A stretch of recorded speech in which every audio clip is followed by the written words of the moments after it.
Praise the Lord. Hello everyone. இன்றைக்கான வேத தியான வசனம் உபாகமம் 33:27. அனாதி தேவனை உனக்கு அடைக்கலம், அவருடைய நித்திய புயங்கள் உனக்கு ஆதாரம். அவர் உனக்கு முன்னின்று சத்துருக்களை துரத்தி அவர்களை அழித்து போடு என்று கட்டளையிடுவார். கர்த்தர் இன்றைக்கு நம்மளை பார்த்து சொல்கிற வார்த்தை என்னன்னா, இந்த உலகத்தில் நம்ம பிறக்கும் முன்பே, அதாவது தாயின் கருவில் உருவாகும் முன்பே நம் தேவனாகிய கர்த்தர் நம்மை தெரிந்து கொள்கிறார். நம் மீது அளவற்ற அன்பு செலுத்துகிறவராய் இருக்கிறார். அவருடைய அன்பு முடிவில்லாதது. ஆனால் நாம் சிறுவயது முதல் அவரை அறியாமல் இருந்திருப்போம்.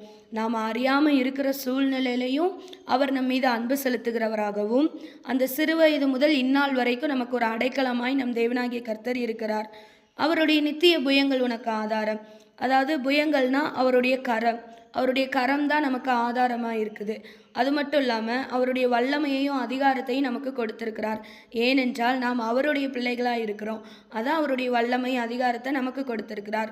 ஆனால் நமக்கு விரோதமாக எழும்புகிற இந்த சத்துருக்களாகிய இந்த வானமண்டலத்தின் பொல்லாதாவிகள், இப்பிரபஞ்சத்தின் லோகாதிபதியான பிசாசு, அது என்ன பண்ணுன்னா நம்மளை ஆண்டவரை விட்டு பிரிக்க தான் செய்யும். நமக்கு கொடுத்துருக்கிற ஊழியத்தை எப்படா கெடுக்கலாம், இவன் அந்த ஊழியத்தை விட்டு ஓட வைக்கலாம் அப்படின்னு அதை நினைக்கும். அப்புறம் ஆண்டவரோட சித்தத்தை, அவருடைய விருப்பத்தை நம்ம செய்யக்கூடாதபடிக்கு நம்மளை தடுக்கும். இப்படிப்பட்ட இந்த போராட்டமான இந்த பிசாசை நம்ம துரத்தக்கூடிய வல்லமையும் அதிகாரத்தையும் கர்த்தர் நமக்கு கொடுத்திருக்கிறார். ஏன்னா அவர் சொல்லியிருக்கிறார், பிசாசுக்கு எதிர்த்து நில்லுங்கள், அப்பொழுது அவன் உங்களை விட்டு ஓடி போவான்னு சொல்கிறாரு. அந்த பிசாசை எப்படி துரத்தணும்?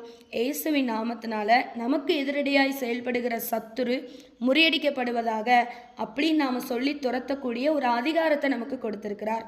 அதனால இன்றைக்கு நம் தேவனாகிய கர்த்தர் நம் மீது அளவற்ற ஒரு அளவில்லாத அன்பு செலுத்துகிறவராய் இருக்கிறார். நமக்கு இதுவரையும் ஒரு அடைக்கலமாக இருக்கிறார். அவருடைய கரம் தான் நமக்கு ஆதாரமாக இருக்குது. அதனால இன்றைக்கு நம்ம வீட்டில் நம்மளுடைய சொந்தக்காரங்களோ பக்கத்து வீட்டுக்காரங்களோ யார் நமக்கு ஒரு செய்வனை வச்சுருக்கிறாங்களோ, செய்வனை, பில்லி சூனியம், இப்படிப்பட்ட ஒரு கட்டு நம்ம வீட்டில் இருக்க அந்த ஒரு பிசாசு போராட்டம் நமக்கு இருக்குது, நம்ம குடும்பத்துக்கு விரோதமாக இருக்குதுன்னு சொல்லி நம்ம ஒருபோது பயப்படக்கூடாது. ஏன்னா நம் தேவனாகிய கர்த்தர் அந்த பிசாசை துரத்துறதற்கான ஒரு அதிகாரத்தையும் ஒரு வல்லமையையும் நமக்கு கொடுத்திருக்கிறார். அந்த அதிகாரத்தையும் வல்லமையும் நம்ம பயன்படுத்தி அதை துரத்தணும். நம்ம ஒருபோதும் பயப்பட தேவையில்லை.